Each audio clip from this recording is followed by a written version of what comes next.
भारत के अब तक के 5 सबसे अच्छे प्रधानमंत्री आखिर कौन है नंबर 1 और नंबर 5 के बारे में तो आज के 90% लोग जानते भी नहीं। नंबर 5 पर आते हैं पी.वी. नरसिम्हा राव जी। साल 1991 में जब उन्होंने देश की कमान संभाली तब भारत की आर्थिक हालात वेंटिलेटर पर थी। देश के पास विदेशी सामान खरीदने के लिए सिर्फ 2 हफ्ते का पैसा बचा था। हालात यह थे कि भारत को अपना सोना विदेशी बैंकों में गिरवी रखना पड़ा था। विदेशी गोरे सोच रहे थे कि भारत का खेल अब खत्म होने वाला है, लेकिन तभी एंट्री हुई पी.वी. नरसिम्हा राव जी की।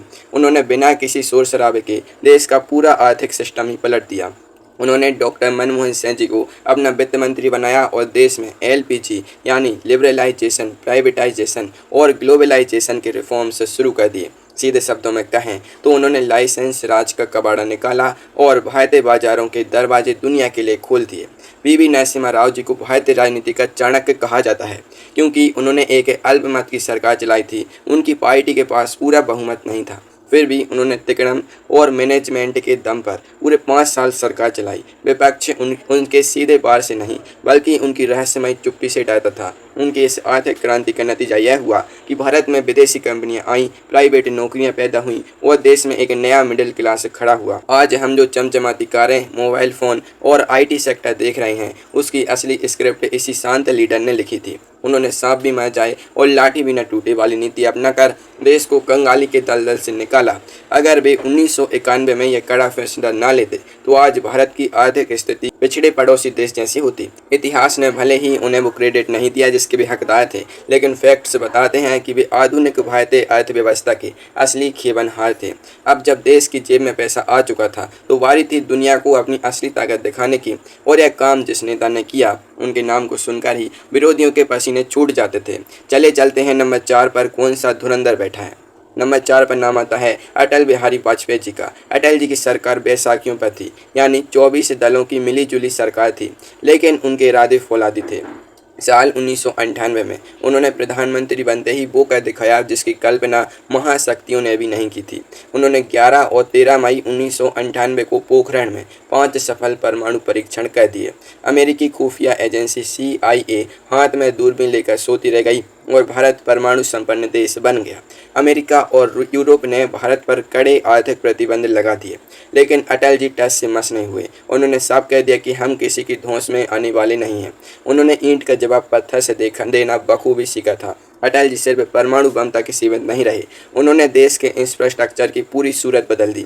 स्वर्णिम चतुर्भुज योजना के तहत उन्होंने दिल्ली, मुंबई, चेन्नई और कोलकाता को जोड़ने वाले शानदार हाईवेज का जाल बिछाया। गांवों को शहरों से जोड़ने के लिए प्रधानमंत्री ग्राम सड़क योजना शुरू की, जिसने ग्रामीण भारत की किस्मत बदल दी। इसके साथ ही उन्होंने साल 1999 में नई टेलीकॉम पॉलिसी लाकर देश में मोबाइल क्रांति का रास्ता साफ किया, जिससे आम लोगों के हाथ में फ़ोन पहुंचना मुमकिन हुआ। बच्चों को स्कूल भेजने के लिए उन्होंने सर्व शिक्षा अभियान चलाया। अटल जी ने गठबंधन सरकार चलाने के सारे रिकॉर्ड तोड़ दिए। वे जितने बेहतरीन कवि थे उतने ही कड़क लीडर भी थे। उन्होंने दिखा दिया कि बिना पूर्ण बहुमत के भी देश में बड़े और कड़े रिफॉर्म्स कैसे किए जा सकते हैं। परमाणु ताकत और हाईवेज तो बन गए, लेकिन भारत के इतिहास में एक दौर ऐसा भी था जब देश के भूगोल को ही बदल दिया गया था। क्या आप अंदाज़ा लगा सकते हैं उस दौर की कमान किस आयरन लेडी के हाथ में थी? आइए रुक करते हैं नंबर 3 की तरफ। नंबर 3 पर हैं इंदिरा गांधी जी। राजनीति के गलियारों में शुरुआत में उन्हें विरोधी गूंगी गुड़िया कहते थे, लेकिन उन्होंने जो फैसले लिए उसने अच्छों की बोलती बंद कर दी। इंदिरा गांधी जी के खाते में सबसे बड़ा फैक्ट है साल 1971 का भारत पाकिस्तान युद्ध। उन्होंने अमेरिकी राष्ट्रपति रिचर्ड निक्सन की धमकियों और अमेरिकी 7वें बेड़े के खौफ को दरकिनार करते हुए पाकिस्तानी सेना के दांत खट्टे कर दिए। नतीजा यह हुआ कि दुनिया के नक्शे से पूर्वी पाकिस्तान गायब हो गया और एक नया देश बांग्लादेश बनकर उभरा। पाकिस्तान के 93,000 सैनिकों ने भारत के सामने घुटने टेक दिए, जो द्वितीय विश्व युद्ध के बाद का सबसे बड़ा सरेंडर था। आर्थिक मोर्चे पर भी इंदिरा गांधी जी ने साल 1969 में 14 बड़े प्राइवेट बैंकों का राष्ट्रीयकरण यानी नेशनलाइजेशन कर दिया।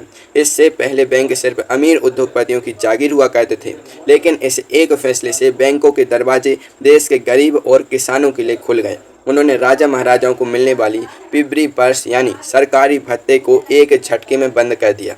साल 1974 में भारत का पहला peaceful nuclear test smiling Buddha उन्हीं के कार्यकाल में हुआ था। हालांकि उनके कार्यकाल में लगा आपातकाल भारतीय लोकतंत्र का एक काला पन्ना है, लेकिन अगर सिर्फ देश की संप्रभुता, कूटनीति और मिलिट्री पावर के स्किल पर देखें तो उनका कोई सानी नहीं था। वे एक ऐसी लीडर थी जो संकट के समय फ्रंट फुट पर आकर छक्का मारना जानती थी। सैन्य ताकत से दुनिया को झुकाने वाली इस लीडर के बाद चले अब बात करते हैं 21वीं सदी के उस नेता की जिसने देश को डिजिटल पावर हाउस बनाकर रख दिया है। विपक्ष आज भी उनके चक्रव्यूह को समझने की कोशिश कर रहा है। नंबर 2 पर आते हैं नरेंद्र मोदी जी। साल 2014 में सत्ता में आने के बाद से उन्होंने भारतीय राजनीति और गवर्नेंस का पूरा स्टाइल ही बदल कर रख दिया। उनका सबसे बड़ा और क्रांतिकारी फैक्ट है देश का डिजिटलाइजेशन। जनधन खाते, आधार और मोबाइल की तिकड़ी यानी जेम ट्रिनिटी के जरिए उन्होंने देश के कोने कोने में यूपीआई और डिजिटल पेमेंट पहुंचा दिया। आज भारत में सब्जी वाले से लेकर बड़े शोरूम तक हर कोई ऑनलाइन ट्रांजैक्शन कर रहा है।